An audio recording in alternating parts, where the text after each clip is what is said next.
बोलो माँ अन्नपूर्णा माता की जय। बोलो गणेश जी भगवान की जय। सबसे पहले हम सर्व सिद्धिदायक गणेश जी भगवान की कहानी कहनी चाहिए, सुननी चाहिए और उनका ही हमें सबसे पहले ध्यान करना चाहिए। बोलो गणेश जी महाराज की जय। सबसे पहले हम प्रथम पूज्य गणेश जी की कहानी कहेंगे।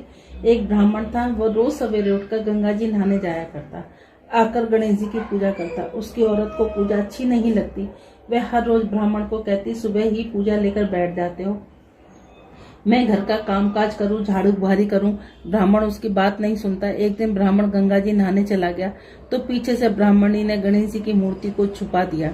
ब्राह्मणी ने आकर पूछा, मेरे गणेश जी की मूर्ति कहाँ गई? ब्राह्मणी ने कहा, मुझे नहीं मालूम। ब्राह्मण ने खाना पीना छोड़ दिया और कहा, मैं तो पूजा करके ही खाना खाऊंगा।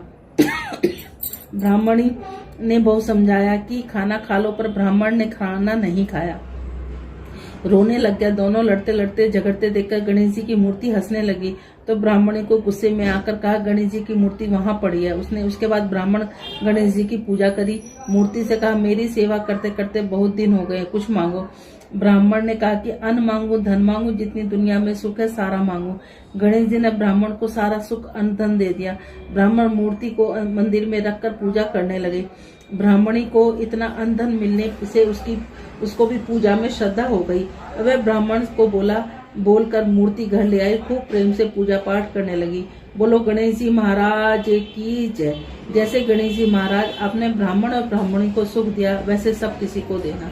बोलो अन्नपूर्णा माता की जय। काशी निवासी धनराज की पत्नी का नाम सुलक्षणा था। उसे अन्य सब सुख प्राप्त थे, केवल निधनता ही उसके दुख का कारण था।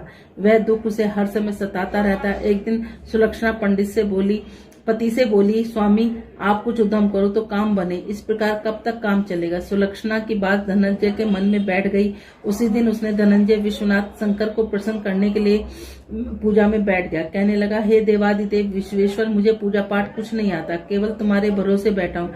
इतनी विनती करके 2-3 दिन तक भूखा बैठा रहा। यह देखकर भगवान शंकर ने उसके कान में अन्नपूर्णा अन्नपूर्णा अन्नपूर्णा इस प्रकार 3 बार कहा। वह कौन है, कहाँ है? इसी सोच में धनंजय पड़ा कि मंदिर में आते ब्राह्मण को देखकर पूछने लगा, पंडित जी अन्नपूर्णा कौन है? ब्राह्मण ने कहा कि तू अन्न छोड़कर बैठा है, सो तुझे अन्न की बात सूझती है, घर जाकर अन्न ग्रहण कर।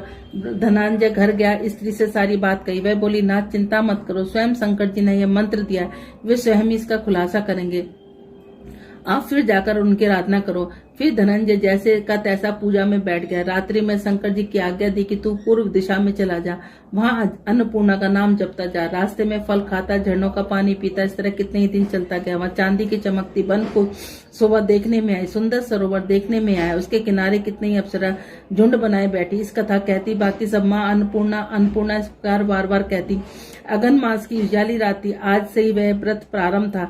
जिस शब्द की खोज में वह निकला, वह उसे वहीं पर ही सुनने को मिल गया।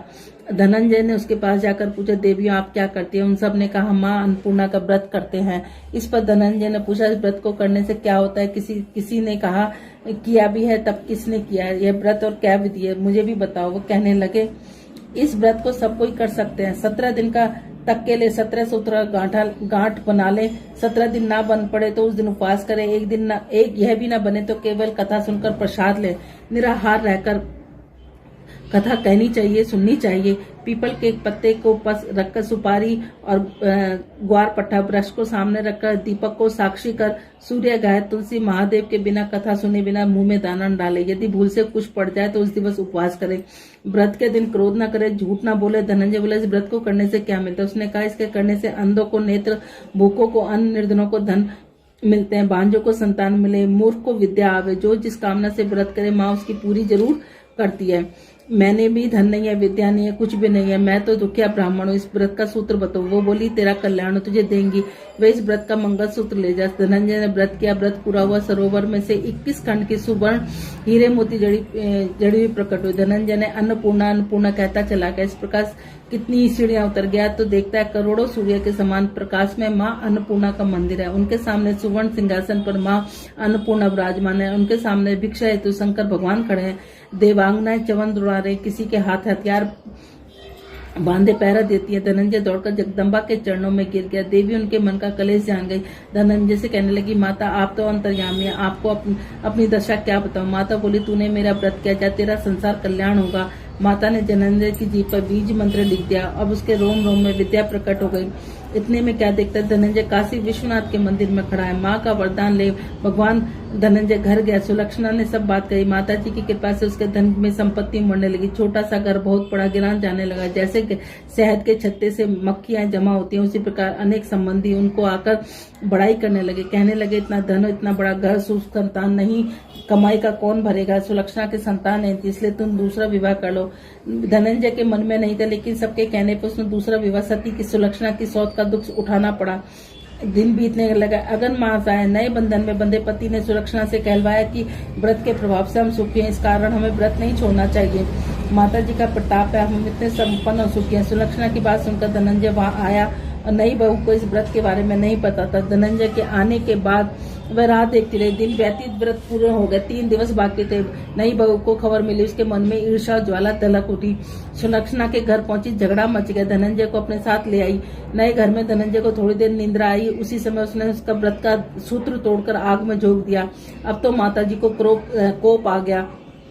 घर में आग लग गई, सब कुछ जलकर खाक हो गया। सुलक्षणा जान गई, पति को फिर अपने घर ले आई। नई बहू रूठकर पिता के घर जा बैठी। सुलक्षणा, संसार में 2 जीव है, एक राह रह गया। पति को परमेश्वर मानने वाली सुलक्षणा बोली, नाथ घबराना ही नहीं, माता जी की कला अलौकिक है। पुत्र को पुत्र हो सकता है, पर माता को माता नहीं होती। आप श्रद्धा और भक्ति भाव आराधना करो, ये जरूर हमारा कल्याण करेगी। धनंजय फिर माता जी के पीछे पड़ गया और सरोवर सीढ़ी प्रकट हुई। इसमें धनंजय अन्नपूर्णा अन्नपूर्णा माँ अन्नपूर्णा कहते हुए उतरने लगा और माता जी के चरणों में रुदन करने लग गया। माता जी प्रसन्न हुई, बोली, मेरी स्वर्ण की मूर्ति ले जा, इसकी पूजा करना, तू सुखी हो जाएगा। जा, मैं तुझे आशीर्वाद देती हूँ। जैसे स्त्री सुलक्षणा ने श्रद्धा से मेरा व्रत किया, उसे मैंने पुत्र दिया। धनंजय आंखें खुली, खुद को काशी विश्वनाथ के मंदिर में खड़ा पाया। वह उसी तरह घर ले आया। इधर सुलक्षणा के दिनचर्या महीने पूरे होते पुत्र का जन्म हुआ। गांव में आश्चर्य की लहर फैल गई, मानता आने लगी। इस तरह गांव में निसंतान सेठ के पुत्र होने पर उसने माता अन्नपूर्णा का सुंदर मंदिर बनवा दिया। माता जी धूमधाम से पधारी, यज्ञ किया। धनंजय को मंदिर में आश्चर्य का पद दे दिया। जीविका के लिए मंदिर की दक्षिण में रहने के लिए बड़ा सुंदर सा घर बनवा दिया। धनंजय स्त्री पुरुष सहित वहां रहने लगे। माता की चरौनी से भरपूर आमदनी होने लगी। उधर नई बहू के घर में पिता का डाका पड़ गया, सब लुट गया। भीख मांगकर पेट भरने लगे। सुलक्षणा ने यह सुना तो उसे बुलावा भेज दिया, अलग घर में रख लिया और उसके अन्न वस्त्र का प्रबंध कर दिया। धनंजय सुलक्षणा का उसका पुत्र माता जी की कृपा से आनंद करने लगे। माता जी ने जैसे उसके भंडार भरे, कहते सुनते हमारे और हमारे परिवार के कहने सुनने वालों के सबके भंडार भरना। जाकी जैसी भावना ताको वैसा सिद्ध, हंसा मोती चुगत है मुर्दा चौकत गिद्ध। सत्यभान देव की सकल सिद्ध का मूल, बिन भाव फटकावे हो क्यों खावे समय बुलबुल। बोलो अन्नपूर्णा माता की जय, भोलेनाथ की जय, बोलो अन्नपूर्णा माता की जय। इसके बाद शंकर भगवान की कहानी भी कहनी चाहिए।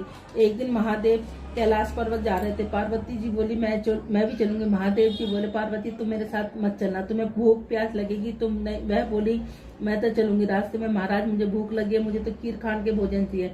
महादेव जी बोले, मैंने तो पहले ही कहा था मत चलना। वह साहूकार के घर आए। साहूकारनी बोली, महाराज क्या चाहिए। महादेव जी बोले, हमें खीर खान के भोजन चाहिए। तो साहूकारनी बोली, अगर खीर खान के भोजन चाहिए तो वह अपने घर क्यों नहीं रहे। अब वह आगे चल दी। एक बुढ़िया माई मिली, बोली, आओ महाराज बैठो, तुम्हें क्या चाहिए।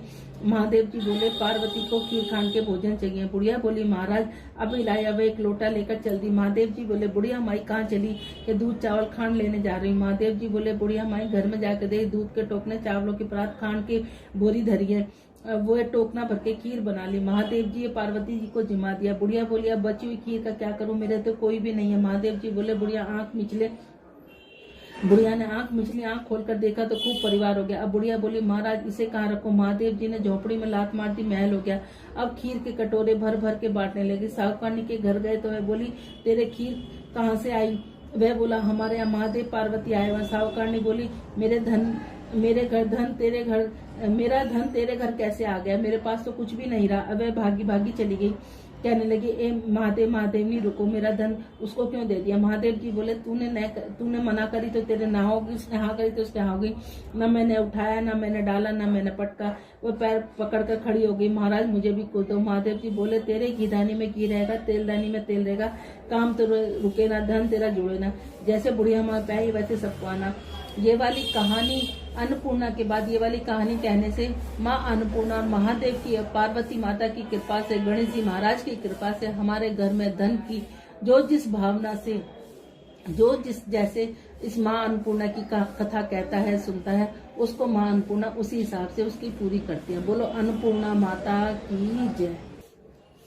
इसके बाद माँ अन्नपूर्णा की आरती करनी चाहिए। ये दोनों दीपक जलाकर, एक अलग से दीपक और धूपबत्ती जलाकर माँ अन्नपूर्णा की